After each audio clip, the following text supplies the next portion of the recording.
तो जय हिंद एवरीवन, मेरा नाम है जतीन और स्वागत है आपका जियो अफेयर्स में। देखो, इसराइल और हमास की वॉर अब इतनी आगे जा चुकी है कि वेस्ट में इसके अगेंस्ट काफ़ी ज़्यादा प्रोटेस्ट हो रहे हैं। वेस्ट ने कई सारे कानून ला दिए इसको लेकर।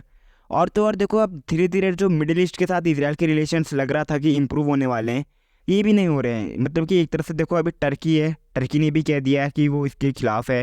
यानी देखो, टर्की के राष्ट्रपति को तो इसराइल ने शाम तक कह दिया। तो जो मिडिल ईस्ट के रिलेशन है इसराइल के साथ, ये धीरे धीरे ख़राब हुए जा रहे हैं। एग्जाम्पल के लिए आप देखिए, इसराइल के तो पड़ोसी देश हैं ही, लेकिन जो टर्की है जिसकी सीमा इसराइल से लगती भी नहीं है, उसने भी एक बहुत बड़ा बयान दे दिया। टर्की के प्रेसिडेंट एर्दोगान ने एक इस्तांबुल में रैली हुई थी, उसमें इन्होंने इसराइल को एक तरह से युद्ध का अपराधी बता दिया और कब्जादारी कह दिया। देखो, 1 घंटे के भाषण में इन्होंने ये भी कहा कि हमास कोई आतंकवादी संगठन नहीं है, और साथ ही इन्होंने पश्चिमी देशों को भी घेर लिया। यानी इनके कहने का मतलब है कि यूक्रेन वॉर में तो कई सारे सिविलियंस की डेथ हुई, लेकिन जब बात गाजा की है तो वेस्टर्न कंट्रीज इसराइल का सपोर्ट कर रही है। इसी बात को लेकर इन्होंने इनको युद्ध अपराधी बता दिया और कब्जादारी कह दिया।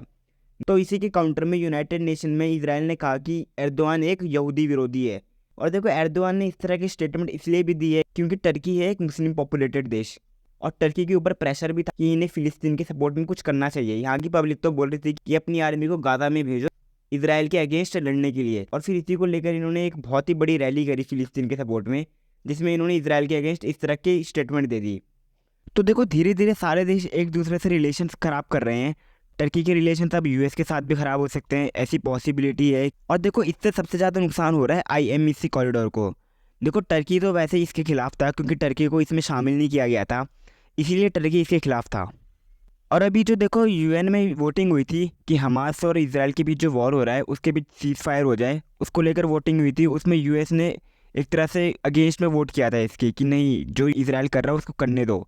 तो देखो, इसराइल के सपोर्ट में तो यूएस खुलकर आ रहा है। और दूसरा देखो, इसका रीज़न ये भी हो सकता है इस वॉर का कि आईएमईसी कॉरिडोर, इसलिए देखो टर्की भी इसके ज़्यादा सपोर्ट में है, क्योंकि टर्की को देखो शुरू से ही आईएमईसी कॉरिडोर में जोड़ा नहीं गया था। आप अगर न्यूज़ में देखोगे तो आपको आर्टिकल मिल जाएंगे कि जिसमें टर्की ने कहा था कि आईएमईसी कॉरिडोर टर्की के बिना बन ही नहीं सकता है, जिसको लेकर उन्होंने भारत से भी कहा था कि भारत सिफारिश करे। और ऐसे कई सारे देश हैं जो नहीं चाहते हैं कि आईएमईसी कॉरिडोर बने, लेकिन जो लैंग्वेज यूज़ करी है यूएन में इसराइल ने कि एर्दोगान को बिल्कुल एक तरह से सांप बोल देना, देखो ये काफ़ी ज़्यादा कठोर है। यानी कहने का मतलब है कि कोई वर्ल्ड लीडर है उसको सीधा सांप कह देना, ये काफ़ी बड़ी स्टेटमेंट होती है। और ये भी हो सकता है कि इसराइल कई फ्रंट से वॉर लड़े, जहाँ से लेबनान हो गया, सीरिया हो गया, ईरान हो गया। खैर, ईरान की तो सीमा नहीं लगती इसराइल से, लेकिन ईरान के कई सारे ग्रुप्स हैं जो सीरिया में एक्टिव है। तो देखो, पॉसिबिलिटी है कि ये वॉर काफ़ी आगे तक जाए। और अगर आपको जानकारी अच्छी लगी हो तो चैनल को सब्सक्राइब कर देना और वीडियो को लाइक कर देना। तब तक के लिए जय हिंद, जय भारत।